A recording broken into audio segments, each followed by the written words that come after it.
For more on this story, we now speak to Sihle Sibisi, the founder of Kwanele Foundation, and she joins us via our video link. Sihle, thank you so much for joining us this evening here on SABC News. Perhaps let's start off here. Let's first get your thoughts on the case itself and the manner in which this matter broke on social media. Good evening, and thank you for having me on your show. My thoughts on the case: number one, it was very, should I say, disturbing and traumatic to see such a case where it's a rape case, but done by minors to a minor. And when you sit back and think about it, you realize that we are living in a sick society because these children are mirroring what they either see in their daily environments or what they've probably been through. And when I say these children, in this case, I'm speaking about the alleged perpetrators.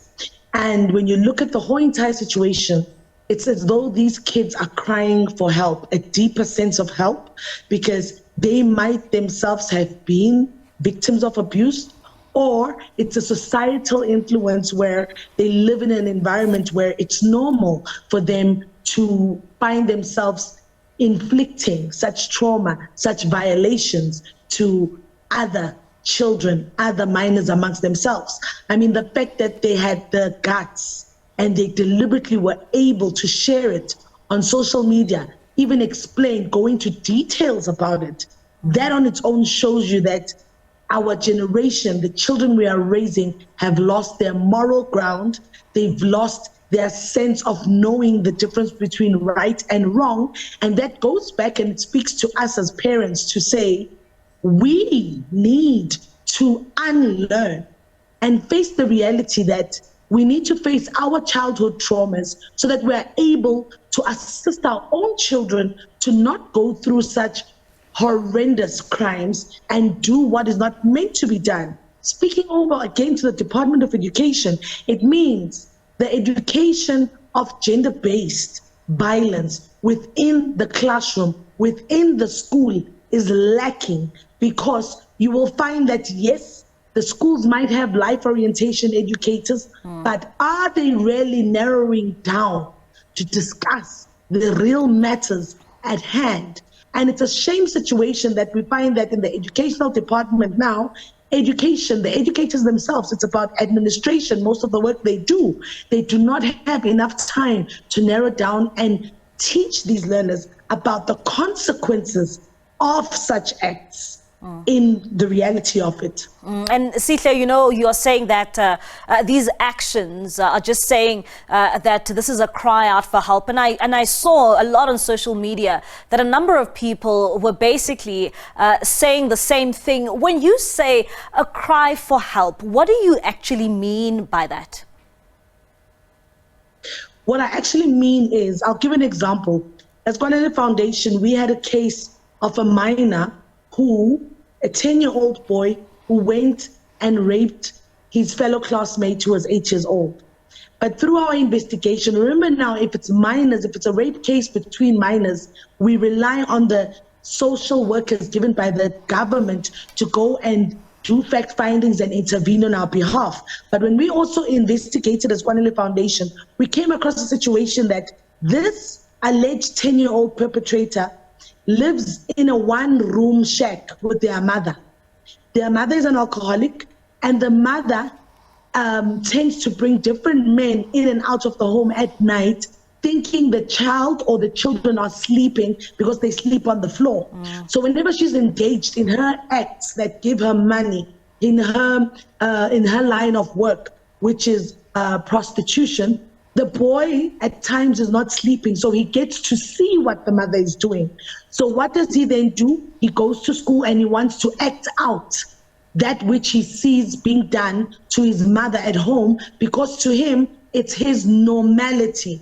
So when I speak about it's a deep wound, a deep cry for help for these alleged perpetrators, if you were to sit down with them, and if our social workers would sit down with them, you would find that there's a deeper root cause to why they have normalized such behavior, to why such behavior in their circle is normal and it's not a taboo, and they think we the ones that are not okay because we are making so much noise against this act that they have done.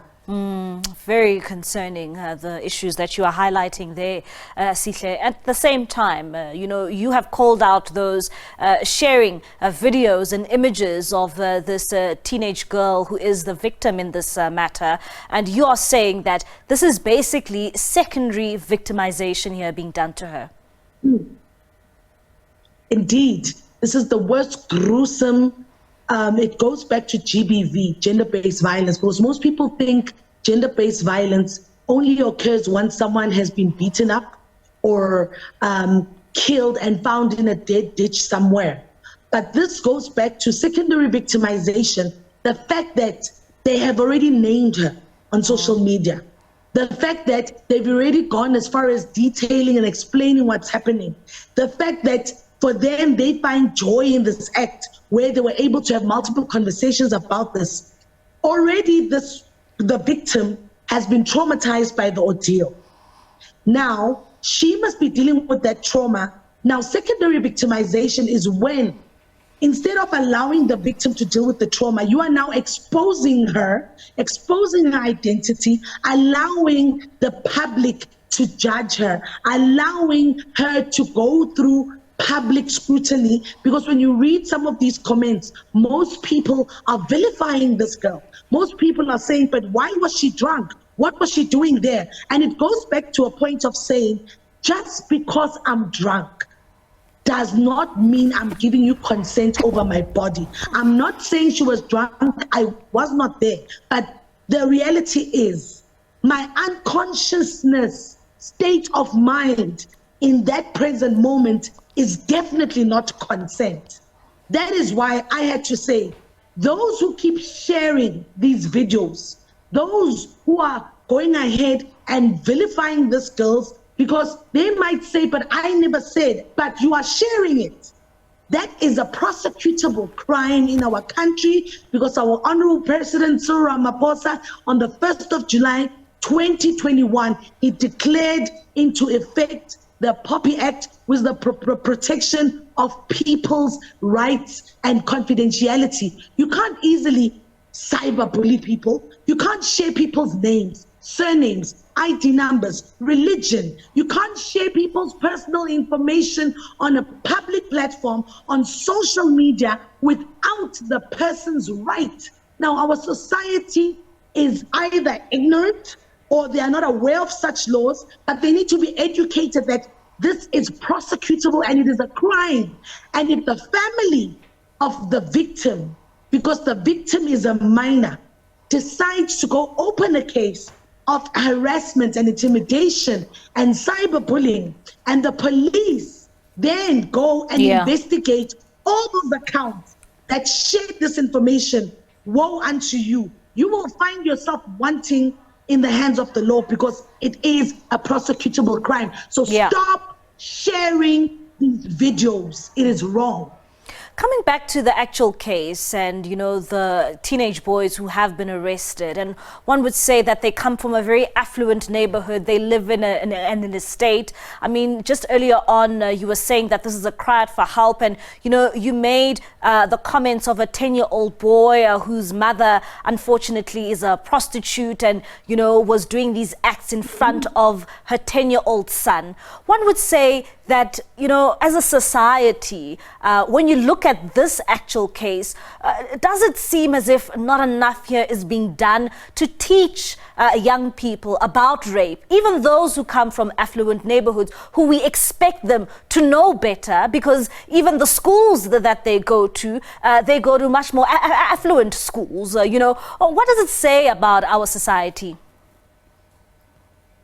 Our society is a rotten and a sick society, and it goes back to the fact that our Department of Education is failing our children when it comes to the education of gender-based violence. It is not enough to just speak about certain things at the surface. We need to dig deep into it. That is why foundations like ours, we work with different schools where you sit and educate the children about, if this happens, these are the consequences. And you'd be surprised. Yes, these kids come from suburban areas. They go to affluent schools. You'd be surprised that 90% of women or children who are being abused are those that live in high walls, in glass houses, in estates. But the only difference is that they will not talk about it because the women are taught to wear makeup to cover the wounds and the scars. The children are taught that even if they see their father or their mother inflict abuse to each other,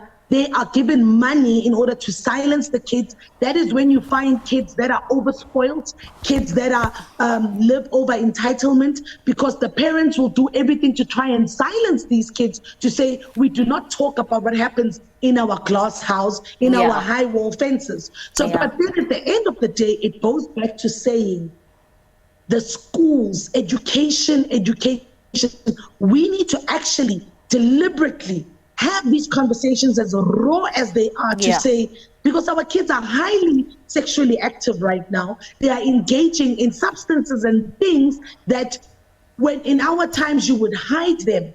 And why I always say that my age group, we need to heal our childhood traumas, because when certain things happened to us when we were young, we were not enlightened to the fact that we're being raped. This is gender-based violence. We didn't know these things. Hence, I'm emphasizing on the education of this to be made a priority. It must be amplified from the early childhood development stage all the way to universities. And it must actually be a subject on its own at schools, so that these learners can learn that if I've done this, this is my consequence. And that way, there's no way of a child thinking they can get away with it, because if it's a subject that's prioritized at school, such behaviors will stop. All right then, Sihle, thank you so much for your time here on SABC News this evening. That is Sihle Sibisi, founder of Kwanele Foundation, just giving us her insights there when it comes to that matter that is before the Randburg Magistrates Court.